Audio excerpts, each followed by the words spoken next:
Chicago. Nós temos uma maneira que eu conversar com nós, especializar em speech de motivação. De maneira que está Charlie Adams, ela hasi na diferente parte do mundo, ela viaja around, pasina do na speech de motivação, ela vai Antigua, ela vai Cayman Islands, ela vai Alaska e agora que está na Corsau para Promébia. Ela traz 23 anos na televisão na América também como anchor, assim ela interview diferentes artistas na grande, diferentes gente na poder do mundo aqui. E op een gegeven moment ela vai especializar se mesmo de na lezing ng paco maior ng imucha ng buting kubay. A forma vai estudar. E mesmo tem 3 anos, onde não tem gestão bem, o também vai estudar que mendi lo que nós te passa grato em julho é a passar. Que mendi e vindo na nossa experiência. E o autor também de 3 books, qual também over de motivação, onde estão conhecidos de Spoke the Fire Within, que é book hope conhecido que ela sabe. Charlie Adams também awe kinanang, betul na bosang spirit e energia positiva, pasina bosang kota maior, kota queda coração, queda com coração tranquilo. Senador, me um forte aplauso para Charlie Adams. Thank you. Good morning. Good morning. This is my first time to Curacao, and I am so excited to be here and to be a part of this special day. To help you all, the parents, the young people, I want to deliver a talk of motivation, inspiration, and help set the tone for the day, because you're going to learn so much more throughout this day and get tools as the young people embark on an exciting future. Little background about me, you're probably saying, gosh, he's tall. I'm about 6'6". I played basketball in the U.S. When you're tall, they say basketball, and they give you a ball. And I love sports. I was a TV news anchor and sports anchor for many years in cities such as New Orleans and near Chicago. And so I had a chance to interview many famous people, athletes like Tiger Woods and Michael Jordan and many others. And in my talks, I share their insights with others to stoke the fire within people so they can reach their potential. Like you parents, I'm a parent. I have 3 children, a young man who's 19, like so many here, that has gone off to university. He's in his first year, so I've gone through what you're going through of him leaving the house. And he is having a great experience. He is studying hard. He's on the track and cross-country team there as well. He may one day be an elected official, may go into government, politics. He's going to study history. But he has overcome homesickness, and he is staying focused and having a great experience. So I'll talk about Jack today. I have a 16-year-old girl who loves to swim and loves her school, great kid, and a younger girl, Grace, who's supposed to be 6'2" one day. So she may play the volleyball or basketball or what have you. But I can relate to you as a parent, and we have some treasures in here, the young people, and I just think there's so much future for them, so much potential, and I want to share about that. Later in my talk, I'll talk about the most inspirational person I ever interviewed in all my broadcasting years, a young man who spoke in Aruba not too long ago, and I'll just share some tools for you. A little bit more about my background.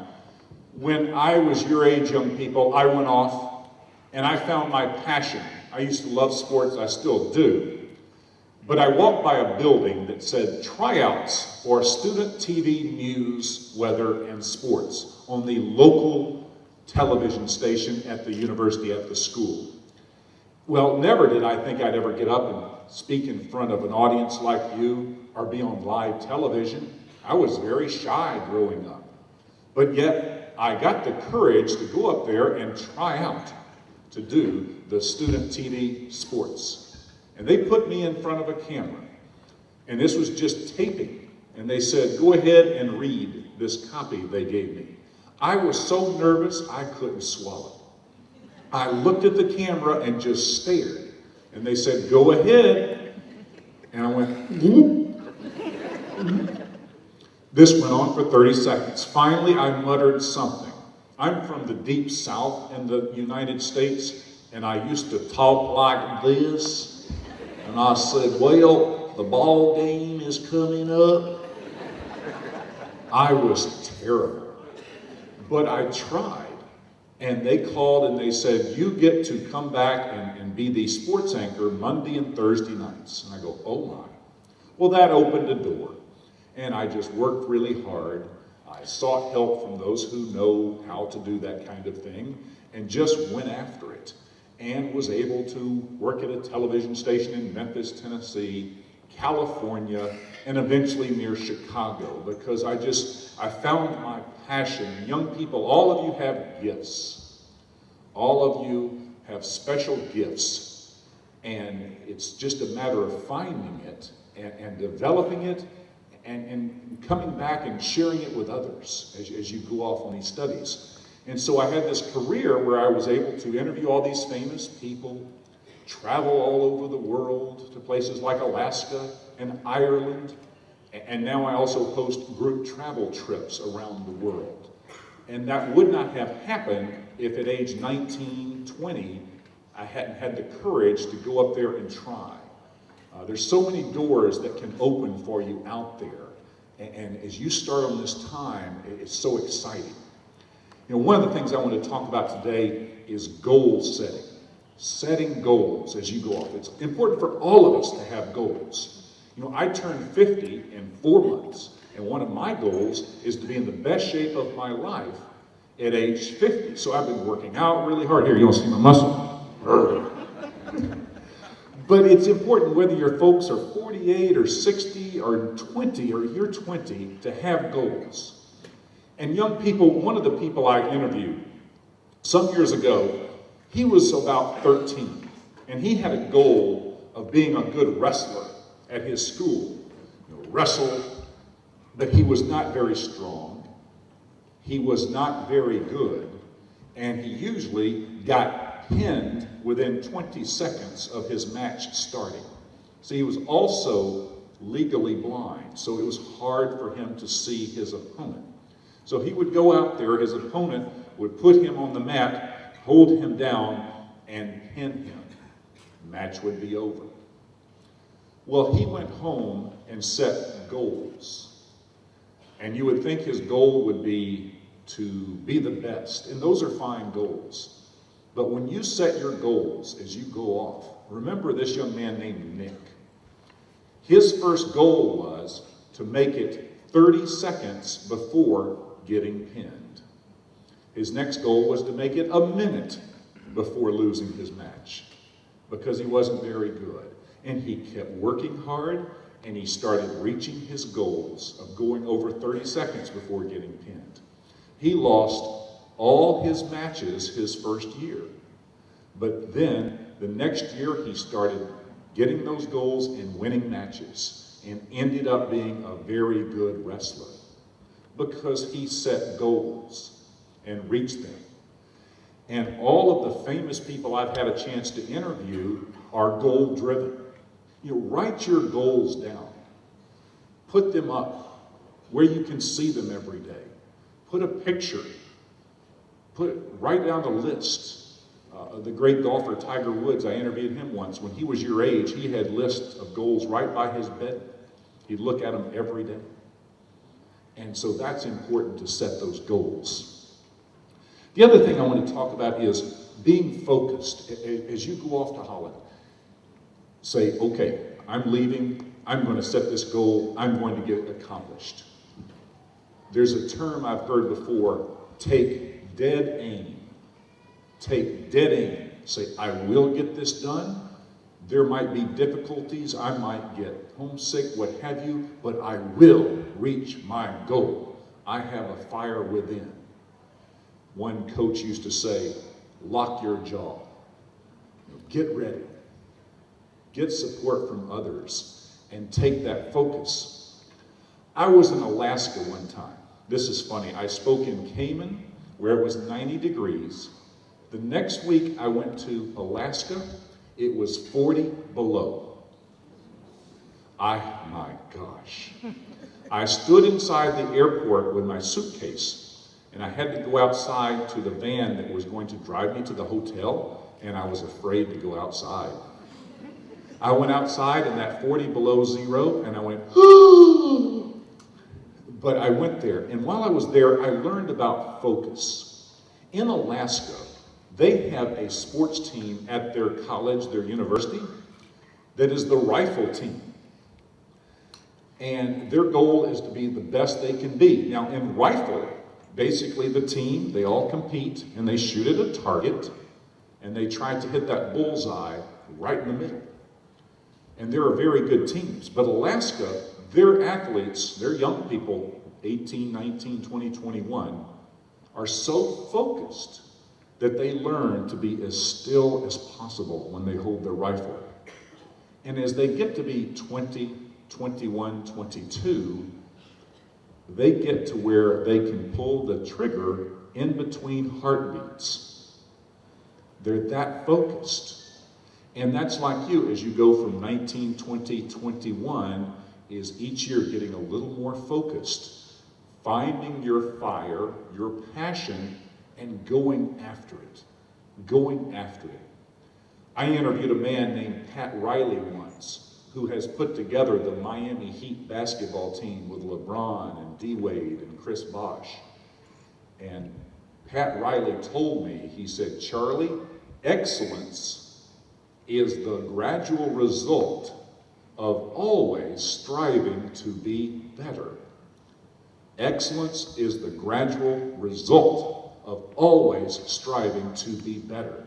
And I thought, what a good way to put it. And you can be excellent. Again, it takes focus, setting goals, taking dead aim on your dreams. In a minute, I'm going to talk more about my son, but I wanted to share a video with you today because I've had a chance to interview thousands of peak performers, famous people and others that have accomplished amazing things. And Jonathan, I have a video I'm going to show you of a young man named Brett Eastburn, who was born with no arms and no legs and does not consider himself handicapped. I interviewed Brett at a school about 10 years ago, and I did this story on him, and we'll go ahead and show that now to the folks. Even though he has no hands, Brett Eastburn still feels it's important to shake when you meet someone.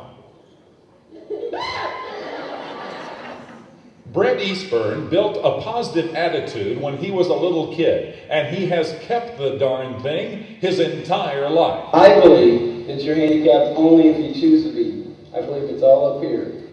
People used to tell Brett that he couldn't do things. He ended up learning how to do them, like playing basketball. I dribble. No big deal. Throwing a football. And drawing. Of course, first you got to get the top off. With totally attentive youngsters looking on, Brett went to work on a poster board. And ta-da! A picture of Garfield. I believe you can do anything you want to do if you put your mind to it. They got sign up for basketball. I was like, cool, where's your one? Brett Eastburn was born this way. He says there's no medical reason why. I believe that God made me this way so that I can do what I want to do, have fun doing it, do it right, and then come here and show you guys you can do anything you want to do. That's why I was born this way, and I'm very proud of that. Brett's sense of humor sparkles, like when he reflects on crossing the street as a little kid. I get out on the road and I hop along, wait for a car to come. My mom has a lot of gray hair. Brett grew up to be an outstanding high school wrestler, was fourth in the nation as a freestyler. Because of his positive attitude, nothing holds Brett back. Some people said he probably shouldn't get married, but they didn't know he would fall in love with Krissa, and he got married to her. We got him to recreate the scene where he proposed to Krissa at a place called Nick's Patio in South Bend, Indiana. Will you marry me? Yeah.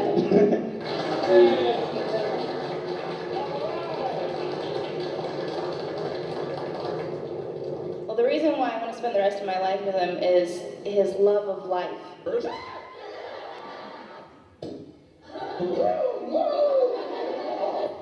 The question is, what are you going to do with your life? Okay, thank you. Brett Eastburn. Wow. An amazing guy, and he just came out with a book called I'm Not Missing Anything.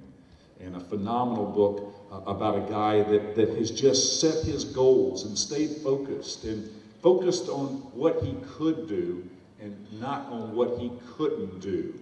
When he was a kid, he learned how to open the refrigerator with a broomstick and open the cabinet drawers to make steps to get up to the refrigerator.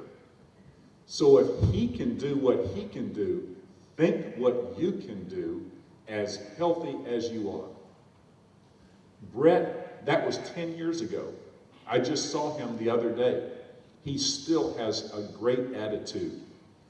I was at his wedding where he married Krissa, and they had the reception afterwards, and she got down in her wedding dress and held him for the dance. They've been happily married over 12 years.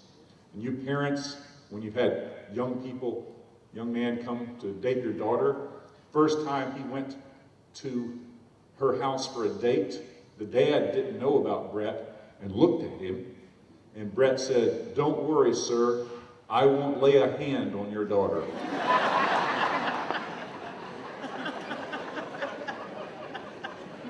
Because he has a sense of humor. One time he was at a school event and a young man that didn't know him came around the corner. Brett was at the soda pop, the Coca-Cola machine, and the can came down and got stuck. Well, Brett had his stub in there trying to get it. Young man came around, saw Brett, Brett saw him, and Brett goes, "Ah, the machine's eating my arm." And the young man got all excited and ran out the room. So it's important to have fun as you go on your trip. Laugh, smile. Brett has that sense of humor. And those are some of the things that I've learned from him. A little more about my son, Jack, again, 19. Parents, obviously, when he left, I can remember when he left, I was very sad, but I was excited about what he could be. And when he went off, he just found a good group of friends, and he stayed focused. He works on his studies. In the U.S., he's made all A's and B's, which would be like 8, 9, 10, because he manages his time. He knows each day there are things he has to get done. He's learned how to wash his clothes and all those kind of things. And I talked to him recently, and he said he's having a great time. He's growing up. And that's what we can do. Get our kids off to where they can grow up. And then one day he'll come back and like I said, maybe be an official, a government official. That's what he's thinking now, or a politician, and help people, help bring change. And so that's neat to see. One thing I want to share today is something a coach told me years ago about the 4 needs we all have. The 4 needs. And they are something positive to do, a purpose. Young people, find your flame, your passion, something that just makes you excited, where you don't feel like you're going to work, where you're just ready to get into the day. Find your purpose. Live a life of significance. Find your definition of success. It doesn't necessarily mean making a lot of money or being famous. I've interviewed many people. The happiest are those that are serving others. His second need is something to look forward to. Look forward to this. Be excited about it, about how you're going to grow up. The third thing is someone to love. Your family, your country, your people, your classmates, your nieces, nephews, grandparents, because then you have purpose. And the fourth is something to believe in. Your faith, your family, your people here, yourself. Believe in yourself. You can do it. Brett doesn't have the word can't in his dictionary. He tried out for the basketball team. He didn't make it, but he tried because he believed in himself. So go after it. And there will be challenges, but it can be done. I'm going to show a clip here, the doctor one. Jonathan, this is a young lady I interviewed in Chicago. She grew up in the worst part of Chicago called Cabrini Green, where there were all kinds of shootings and bad people. But she stayed focused at her school, and she went on to become a doctor and go back to her community to help others. This is an interview I did with this young lady a few years ago.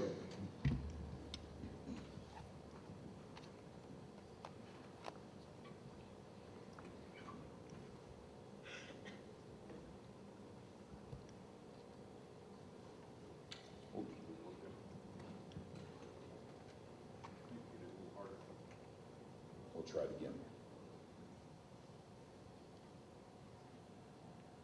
Click it again.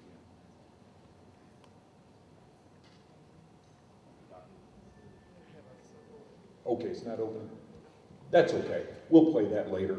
This young lady, she stayed focused. What she did was she sought help from others at school. When she went off, she went to the counselors. She went to those that had been there before, and she said, what can I do to get better? And she had focus, and she stayed focused. And even though she came from the worst part of Chicago, where many people quit and give up and don't stay focused, she reached her dreams. And she is now a doctor, very successful, back in her home area. And I encourage you, as you go off to Holland and learn and grow and become better, you could come back and make a difference here. There are needs. You could come back and be the best person ever to take care of animals, or help with the roads, or help with electrical systems, or be a nurse. You know, as you go off, see what you love. If you love being around kids, maybe you want to be a teacher or someone like that. If you love animals. When I was your age, I found I really loved sports, and I love to report on sports. So that's what I followed. And I never had a day of work. I couldn't wait to get up and do my job. And each day I tried to help others by bringing attention to them. And that's what kept the fire within me. I have a website there, stokethefirewithin.com. If you have a chance, write it down. I have many articles written there about the people that I've covered, and those kind of people that I've been able to help. In a minute, I'm going to play one other video, Jonathan, about people that I've done.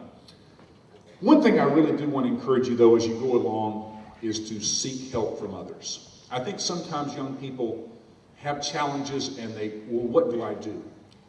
Back where I live, I read in the newspaper recently about a man named Chad Hudnall. He used to be one of the strongest athletes I reported on when I was a broadcast journalist. And Chad Hudnall is now just about 35, but he has been battling cancer really hard. And this guy that I used to cover, that was about 6'4", 230 pounds, could play basketball, baseball. Cancer hit him hard. He's married with 4 young children. And in this story I read the other day, he said what it had taught him was, I need help from others. And he said, I reach out and they help me. Maybe to bring a meal to the house, or to drive a child to an event. And he said, the thing I've learned is people will help. And when they know you're sincere, they will help. So reach out to them. Reach out to those people for help. There's a saying that I heard once, young people, we're not born winners, we're not born losers, we're born choosers. Choices. Young people, it's about choices. The choices you make will determine the quality of life you have. Choose to have a good attitude. Someone said a positive attitude doesn't mean you can do anything. But a positive attitude means you can do everything better than if you have a negative attitude. Your attitude. They also said you can celebrate life or suffer life, and it has absolutely nothing to do with your circumstances. It's about that attitude. Choose to have a good attitude. Choose to say, I will be successful. I will have a significant life. I will do it. I can get it done. There's a swim coach back in the US, and whenever his team faces great challenges, he says, we can look at this as a threat or a challenge. And so right now it's the challenge. Roll up the sleeves and go, I will do this. Choices.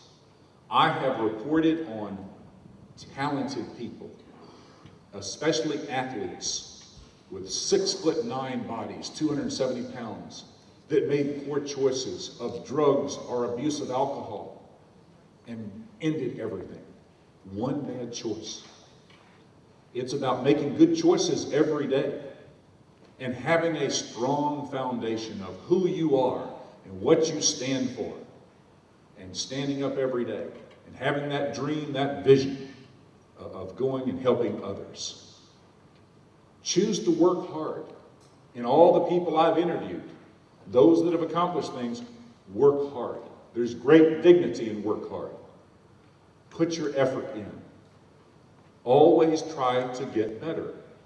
Great coach told me, if what you did yesterday seems important, you haven't done anything today. And that's how he stayed on top. He never settled. You can always learn, you can always grow, and there's just so many different areas. Life is awesome. It's such a gift. And you've got such love around you and such opportunities, and you live in such a beautiful place. Wow. I can guarantee you the folks back up in snowbound Chicago would love to be here in this treasure. And so choose to do these things. Choose to be humble.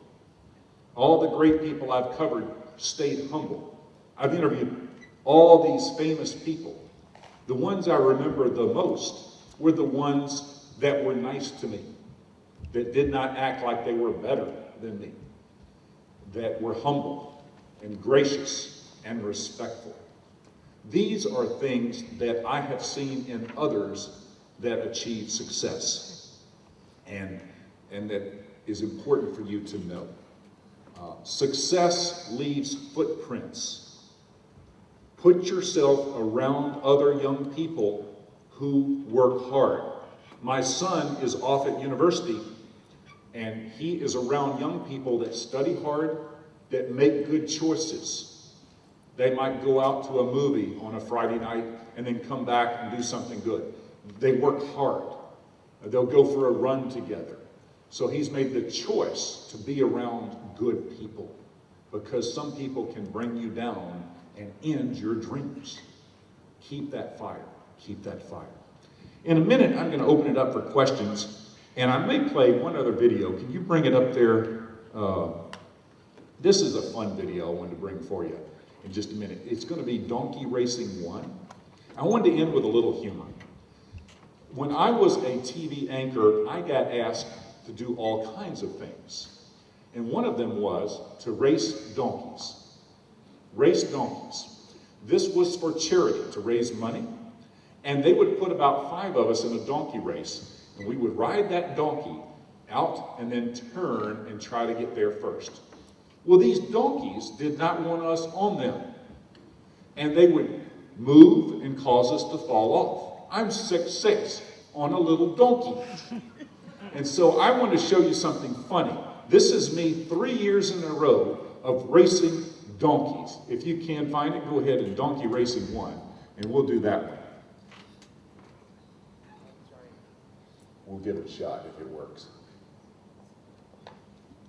And here in a minute, I'm going to open it up for questions. So if you have a question, please, there's mics out there, or you can shout it out and I will respond to it as well. Any questions at all you have about any of the people I've interviewed, or about peak performance or choices, parents, any questions you might have, again, because I have gone through this as a parent. Do we have any parents at all, or any questions? Go ahead. At this time, we'll open it up for questions as we get ready for a big day of learning.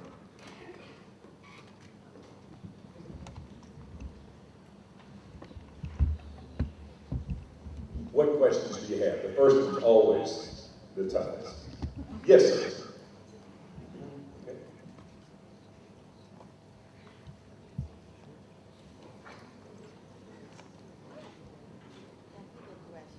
What's that? Yes. Yes. Yes, it's on the DVD. It is. It's right there on that menu, if you can find it. Yeah, right there on the menu you have. Huh? Okay. Any other questions that we have about any kind of thing at all?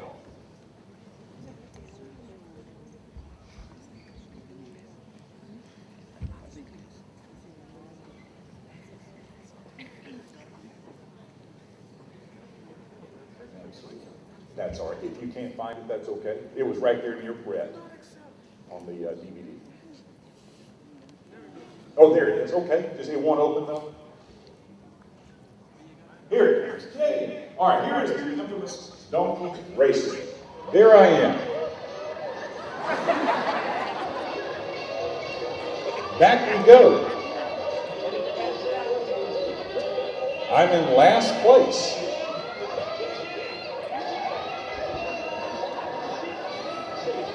I'm not doing very well. And young people, you'll have challenges, but keep trying. My donkey decides to stop. He says, "We're done. We're done, big man." And I sat there in last place. Well, I came back the next year.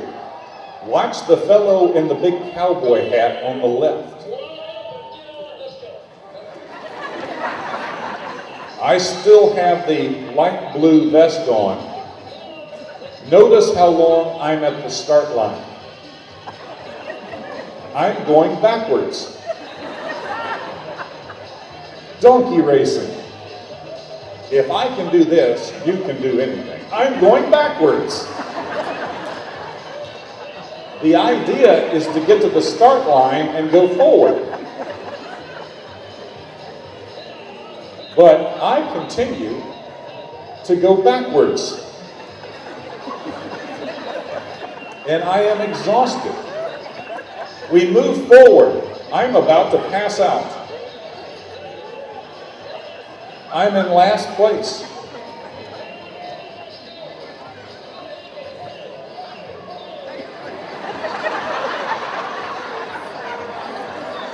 You got to be able to laugh at yourself. Oh my. I finished in last place again. Your donkey to win. Yes, victory. Here we go. No! Get back on the donkey. Donkey. Memories of racing the donkey. Oh my. And going kerplunk, as they say. Thank you very much, Jonathan. Thank you very much. There you go. You didn't know you would get to hear from a donkey racer today, did you? And one of the reasons I show that, young people and everyone there, is just how life can be. When I was your age, never did I think that I would be racing donkeys one day. But because I worked hard when I was 19, 20, 21, 22, it opened up this job, this career, that had all kinds of adventures, like racing donkeys and doing all kinds of things. And so it's out there for you. It's out there for you. But it starts today with the great programs, with the panel. This day has been set up so you can get the tools to have success. You're going to hear from educated, experienced professionals who have the tools. Parents, when I was your age, back near Chicago, I went to events like this. I took notes. I listened so that I could help my young person and my two daughters get in position to have success. There is a wealth of knowledge here today. And this just starts the day. Young people, be excited. Be excited about what's ahead. But know it's going to take daily work. Focus, setting goals, a great attitude, being like Brett Eastburn. No arms, no legs. no disabilities. He's going to get it done. He's had a chance to travel the world and speak because he focused on what he could do, not what he couldn't do. It's out there for you. It is out there for you. And that's what I've learned.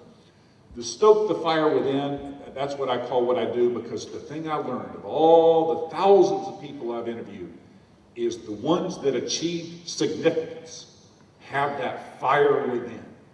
It doesn't always mean running around going, but it means having a determination, a passion, wanting to make a difference, not giving up, a love of what you do. Find something you love to do, and you'll never have to work a day in your life. And maybe you can set a goal of coming back here to Curacao and making a difference in some way. Even if you're from a small place like here, you can do big things. My grandfather was a principal and a teacher for 50 years. He lived to be 102 years old. And way back, he had a young boy in his school, your age, named Buford Ellington. In a school so small, there were only 5 teachers and only about 30, 40 kids. But he taught Buford, and he told Buford to believe in himself. And Buford went on to be the governor of the state of Tennessee in the United States and did some of the biggest things in U.S. history, even though he was from a little place.